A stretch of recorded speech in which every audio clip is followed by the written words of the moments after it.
Hey everyone, my name is Rachel and I'm currently getting over yet another cold this year, so please excuse the croakiness of my voice and how silly I sound. Dan has been mocking me for days, so I'm used to it. Yeah, no, every time I seem to get a cold it goes straight to my throat and then I just forget how to speak and end up with a croak or no voice at all. But after spending 4 days in bed, I've decided to emerge from my pit and finally make a video for you guys because I feel I've been neglecting you a little bit this month. I'm sorry, I've been a bit busy, I've been a bit ill, and so today I thought I would come back and do a nice relaxed video where I talk about books. Things have been a little bit intense since my Flat Earth video. It got a lot more attention than I planned. It got more attention than I thought it would.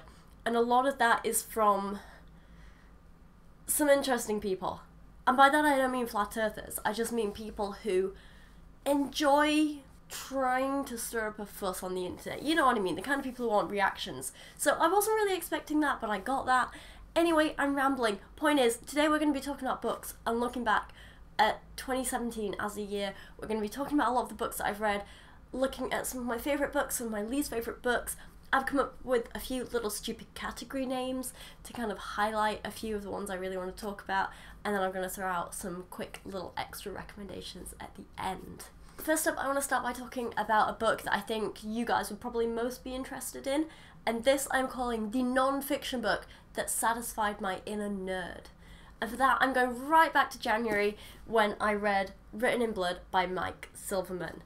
Now, you guys might have heard me talk about this before. If you've read any of my old blog posts from the beginning of the year, you might have seen me mention this book as well. Looking back over my list, I didn't read half as many non-fiction books this year as I normally do, which is kind of weird for me. And a bit of a shame. So I didn't have too many to pick from for this category, but out of the ones I did read, this was one that really stuck out to me, and it really stayed with me, like, you know, over 12 months. This book looks at the development of forensic science over the last 35 years, specifically in the UK. Mike Silverman, who wrote it, is one of the UK's leading forensic scientists, and he not only comments on the procedures and what happens, but he comments on the UK industry as a whole, the politics involved in it, and he comments on the effect that the UK industry has had on the forensic industry on an international scale. I don't know if I'm saying this right, but basically it's very firing.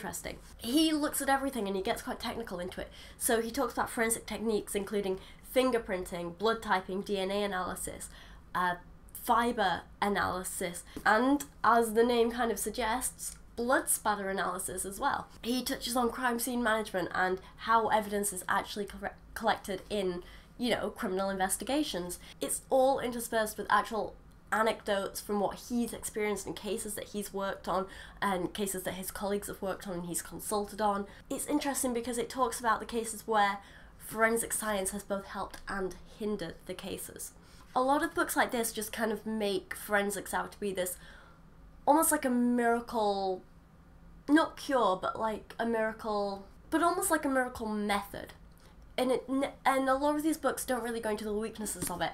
This one does. It's a lot more technical in how it describes the actual techniques, which, from the perspective of an ex-biology student, I really liked this. But it also goes into the cases where forensics has been too accurate and it's messed things up. It talks about certain weaknesses and it talks about how some evidence has been interpreted wrong. It talks about some cases where the minor details in picking certain bits of evidence out have made a really big impact on whether someone is convicted or not. Basically, what I'm trying to say is, I'm doing my ill rambling thing again. What I'm trying to say is this is a wonderful book. I learned so much from it. It's also really enjoyable to read. What I would say is there are, in the middle of this, some crime scene photos, like actual crime scene photos. So if you are a little bit squeamish about things like that and you are squeamish about kind of gory details to crimes, maybe not for you. But if you have an interest in true crime, in human behaviour, if you have an interest in biology, in science, if you have an interest in forensics, even if you have an interest in kind of like abnormal psychology, this is definitely a book I would really recommend. It's absolutely fantastic and I thoroughly enjoyed it. The next category of books that I made up for this video is the book series that surprised me. I don't know kind of like how much I give away about myself and how much I read and my favourite books and my favourite genres and things like that. I don't really know how much I talk about on this channel to do with books, or rather I don't really know how much you pick up on, but I tend to read a lot of books every year. Usually over 100 books. This year I think I'm at around 120 or something so far, and I'm still going. I read a big variety of books. My favourite genre is crime fiction, but I branch off into lots of other things. But the book series I want to talk about here is something that I never normally touch on. It's not really something I ever expect to enjoy, but I downloaded the first book in this series completely on a whim, just because I'd heard some good things about it on the internet and thought I'd give it a shot. These books that I'm going to be talking about that I ended up absolutely adoring are the Percy Jackson books by, and I hope I'm pronouncing this right, Rick Riordan? I think that's how you say his surname. I'm terrible with pronunciation. So the first book in the series is called Percy Jackson and the Lightning Thief. And seriously, this is a book aimed at like 12-year-olds. It's a little cutesy action adventure book for children, and there's a whole series of them, and I loved them, and I'm still reading them, and they're wonderful. I think I started with the first one in like February or March or something, and I read all 5 books in that series, and then I started on the Heroes of Olympus series, and I'm 3 books into that, and I'm definitely going to be finishing this and then reading more of his books, because even though they're for children, they're really fun. They're quick books to read, they're not very challenging, they're not very difficult, they don't make you think too much, but they're just full of excitement and fun, and they're good for a laugh, and they're relaxing books. They're books that you can just get lost in. They're books that you don't have to think about, you don't have to overthink, and I really appreciate that about them. They're not trying to be anything complex or deep, they're just a bit of fun, and sometimes that's all you want on an evening. So the first book, it starts following Percy Jackson, who is this like 12-year-old boy at the time. You know, he does grow up over this series, but at the start he's this 12-year-old boy who suddenly finds out he's a demigod. He's the son of his human mother and Poseidon. You know, as you are, right? So the first 5 books centre around him learning about this kind of like universe that he's a part of, where the Greek gods and Greek mythology, it's all real, and it's all kind of shifted to modern day America, and he goes on all these adventures, and it's just really fun, and he makes all these friends. And then the second series, Heroes of Olympus, switches the focus to kind of mixing Greek with Roman mythology, and the gods having kind of like 2 different kind of personalities during different times, and there's more adventures, and there's more teaming up with other demigod friends, and there's teaming up to fight with gods and against gods, and fighting the Titans, and fighting Gaia, and all this really cool stuff. And there's all these mythological creatures, and there's magic, and there's fun, and it's just a nice, easy, relaxing read. And if you don't want anything taxing, if you just want a good bit of adventure, some nice, wholesome, the hero always wins type of book, this is what you want to read. Oh, they're great, and I never thought I'd like them, and they are for kids, but I love them. They're really good. What I will say is that sometimes you do feel a little bit like, oh god, children, grow up, sort yourself out. If you don't think your relationship is working, talk to each other. You do kind of, as an adult reading it, you do get a little bit frustrated sometimes and want to yell at them to stop being kids. But if you ignore that and remember they are kids and let them do their own stupid things, and you just get lost in the adventure side of things, then brilliant. Thoroughly recommend. Just so you know, if my speech is kind of like stoppy and starty in places and there's weird jump cuts and sentences don't quite follow on, it's probably because I've just had a huge coughing fit and like cut that out of the video, and there's some weird awkward transition, so I'm sorry. The next book I want to talk about is under the title of The Book That Made Me Cry Like a Baby. And if you've been watching my channel for a little while, or you've been reading any of my tweets, or you follow me on Instagram, or you saw another video where I mentioned this book, you're gonna know exactly which book I'm gonna say here. Heartless by Marissa Meyer. So if you didn't see the other video where I spoke about this briefly, let me just set the scene for you. I read this book on what I call one of my grackle days. Now my grackle days are, grackle is a silly word that me and Dan came up with for me. It's like, my name is Rachel, but Dan, my boyfriend, his nickname for me is Rackle. But when I'm feeling sad, that becomes Grackle, right? And Grackle days are a day when I'm just kind of feeling down and there's no real reason for it. I'm just sad. I just want to snuggle up under a blanket, never leave the house. I just want to have some chocolate, have some biscuits, read a good book, and get lost. I just want to stay out of my own head for a while and just get lost in someone else's story. That's all I want. And often on those days I'll sit and I'll read a book start to finish all in one go. And I thought this book was perfect for a Grackle day, because that morning when I started it, I got sucked in and I didn't want to stop. I just kept reading and reading and I was loving it. So Heartless is the origin story of the Queen of Hearts from Alice in Wonderland. Catherine lives in Wonderland and she wants to be a baker so badly. It is her big goal, her big dream in life. It's all she wants. But then two things happen simultaneously that kind of kick her off that path a bit. The first is that the King of Hearts proposes to her and wants to make her queen. And the second is that she falls in love with the court jester. Now, mushy kind of romance isn't normally my thing, but Alice in Wonderland is one of my favourite books ever. Lewis Carroll is one of my favourite authors ever. Wonderland is one of my favourite kind of fictional universes, worlds ever created. I love it. I love any kind of Wonderland adaptation. I love any short stories based around Alice in Wonderland. I love all of Lewis Carroll's other short story and poetry work. I think it's brilliant. So I immediately got lost in this book and the characters, and I loved it. I loved it, I loved it, I loved it. I just, it was brilliant. I was reading it, I got so invested in the characters. It was perfect. Everything was going brilliantly. But then remember how in Alice in Wonderland, the Queen of Hearts isn't the nicest character, is she? I got so lost in this book, I completely forgot about that. And that should have told me that this book wouldn't have a happy ending. And this book doesn't have a happy ending. And I was already having a day where I felt down, I felt sad. I was feeling pretty emotionally vulnerable. And I got so invested in this book.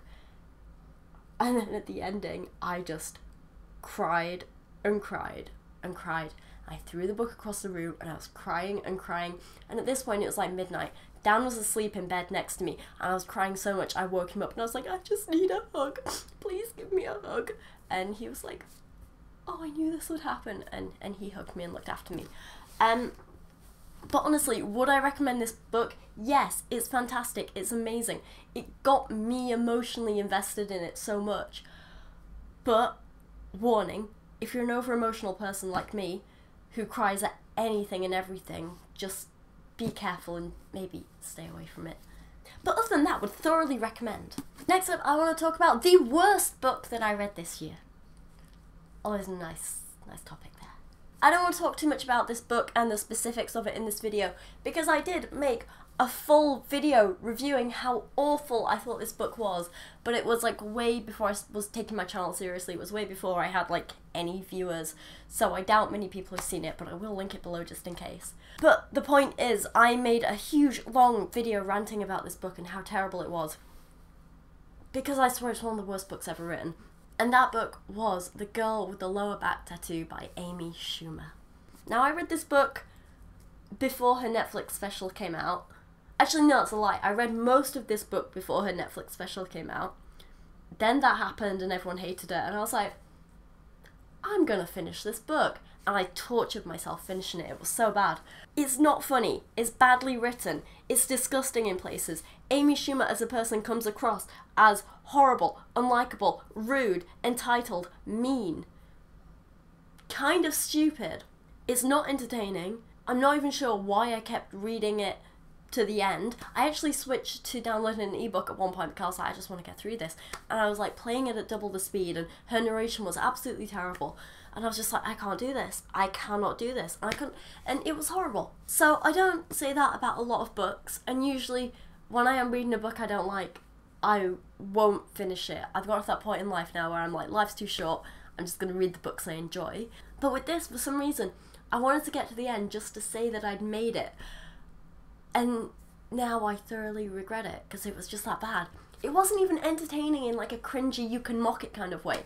It was just unpleasant to read in every sense of the word. And now that's over with, let's talk about a few quick highlights from the year that I don't have fancy category names for. I'm not going to go into too much detail, but these are other incredible books that I read this year that I would thoroughly recommend. The first one I talk about is The Killing Joke, the Batman comic by Alan Moore. Oh, this is probably one of the most well-known Batman graphic novel comic story arcs, and it's easy to see why. I was actually a little bit sad at first because I went into reading this actually knowing what happens in it. I'd already kind of like heard the story because me and Dan played the Batman Arkham games, and part of it is like mentioned in there, part of the story is like included in there as like a backstory. So I already knew what happened, but that didn't actually take anything away from it. When a certain moment happened, I was still completely in shock. Just so much of that book, my mind was literally blown. I was really emotional. It's wonderful storytelling, wonderful artwork. The characters are so honestly deep and twisted and fantastic and well written, and I just thoroughly recommend it. If you're a fan of Batman, if you're a fan of DC, if you're a fan of graphic novels in general, give it a go. If you've never read a graphic novel before, I do actually really recommend this as a way of getting into them, because it's very I don't quite know the word for it. It's just heavy. It's very heavy. A lot of people think of graphic novels as being light and silly and full of like pows and bams, but this wonderful storytelling. Anyway, I'm sorry. This was supposed to be quick highlights. I'm not very good at doing quick. Okay, moving on. Another book I want to mention quickly is A Lovely Way to Burn by Louise Welsh. You guys might know that I'm quite a fan of Louise Welsh. These are just a few of her books that I have and have read. There are others on the shelf. Point is, I love Louise Welsh. She's one of my favourite authors. I've read pretty much everything she's ever written. A Lovely Way to Burn was very different from all of these books in terms of the way it was written, and also just the kind of story as well. This is a kind of like virus killing everyone, apocalypsy dystopian type story, which is very different from her other books. What is the word for that genre I'm thinking of? I don't know, tell me, I can't think of it. But you know what I mean, right?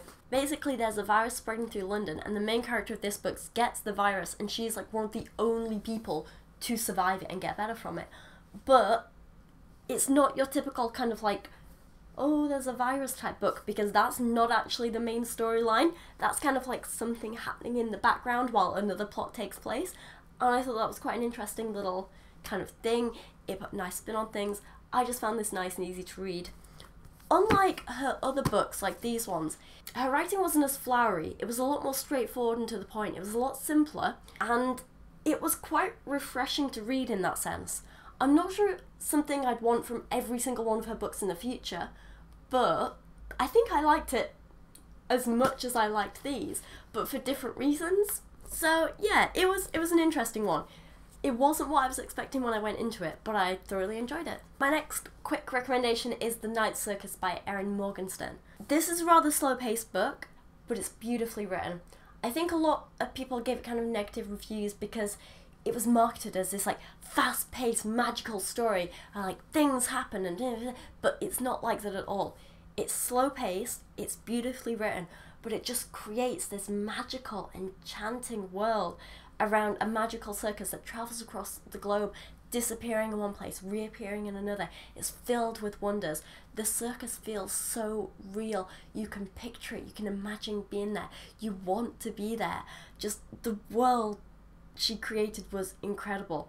Like I say, I read mixed reviews about this because I think some people went into it with different expectations, but I went into it not expecting anything and absolutely loved it. It is a slow story that grows gradually. Not everything happens at once, but it's a book about building that atmosphere, building that sense of wonder and excitement, and just, it's brilliant. I loved it. I loved it. Just read it, please. Finally, as like a last little recommendation, I did want to recommend a crime book because, as I say, it's my favourite genre. I read a lot of crime books, and I felt I needed to include one in the list. and it was so hard to narrow it down to just one because I read a lot. But for this, I think I am gonna pick, just trying to find it, Copycat by Erica Spindler. Yes, Spindler. I always think I'm gonna say that name wrong. Because one thing I do find with crime fiction is that it's very hard to find new authors that you like. The crime fiction market is very, very saturated. There's a lot out there, which also means there's a lot of rubbish out there. Finding good crime authors is kind of difficult. So picking up a book by an author I've never heard of before can feel a bit risky. Luckily, I picked this one up for like £2 from a local bookshop, so it wasn't a big investment. And I didn't know what to expect, but I ended up absolutely loving it. I went straight out and bought another book by her, and I'm looking to get more by her as well. The characters were well developed, the story was exciting, it felt pretty realistic, it was pretty well written, and yeah, I'm kind of including this book mostly because it was such a nice surprise. I went in with low expectations and ended up absolutely loving it. It's basically about, well, this is going to sound horrible, it's about a murderer who kills young girls, and years later they suspect there's a copycat of him. And I don't want to give too much away to the story. It sounds horrible, but it's so good, and I love crime fiction because, you know, they always get the bad guy, so it's quite a nice uplifting little read if I'm feeling down. As weird as that sounds, I know. But anyway, like I say, brilliant characters, brilliant writing. I'm really keen to read more of her books. I have read more of her books, and I'm very happy I did, so that was a good find. Also, when I was writing out my little list for this video, I hadn't finished this book at the time, but another one I'm going to throw out there is The Princess Bride. I loved it. I've been meaning to read it for so long. Finally read it this week and finished it this weekend while I wasn't feeling very well, and it was amazing. I was so drawn into the story. I loved it. That ending was like, oh, but you know, I don't want to say too much about it because if you've not read it, kind of just jump into it. But it's great, it's great. I feel like I'm rambling here. I am rambling here. I'm dozed up on a lot of day nurse right now, and my hair is still damp from the shower, and my makeup is probably scruffy because I have no patience to do anything, and my shirt is very, very crumpled, but I'm wearing black so you can't tell. Right? Sorry for the croaky voice, the scruffy appearance, sorry for the ramblingness, but hopefully you enjoyed this video. I quite enjoyed just sitting here and talking about books because they're one of my favourite things in the world, and you know, I love them. And this was fun for me. This was a nice relaxing one. I do want to make more videos this December than I have been so far. Words. But like I say, it's just been a crazy month so far, and then I got ill and I've just been bleh. But hopefully my voice will be better soon. Hopefully I will be better soon. Hopefully I'll be making more videos again soon. But for now, let me know what books you've enjoyed reading this year. Let me know how many books you've read this year. Let me know if you've read any of the books I mentioned in this video. And let me know if you have any more recommendations for me, because you guys always have the best recommendations. But for now, thank you so much for watching. Thank you for putting up with my voice, if you've put up with it. Thank you for putting up with my rambling. And just thank you for watching. I'll see you again soon. You know who's awesome? Everyone who is supporting me on Patreon this month. And that includes Mark Dauner, Lachie Scott, Jadeon Sheppard, Jaylee Moore, Sir Michael Moore and Matthew Meinema. A huge thank you to all of you and everyone else who is supporting me on Patreon. You're all listed here on the end screen or down in the comments. You guys can go check them out. But for now, just a huge, huge thank you to all of you. I really, really do appreciate it.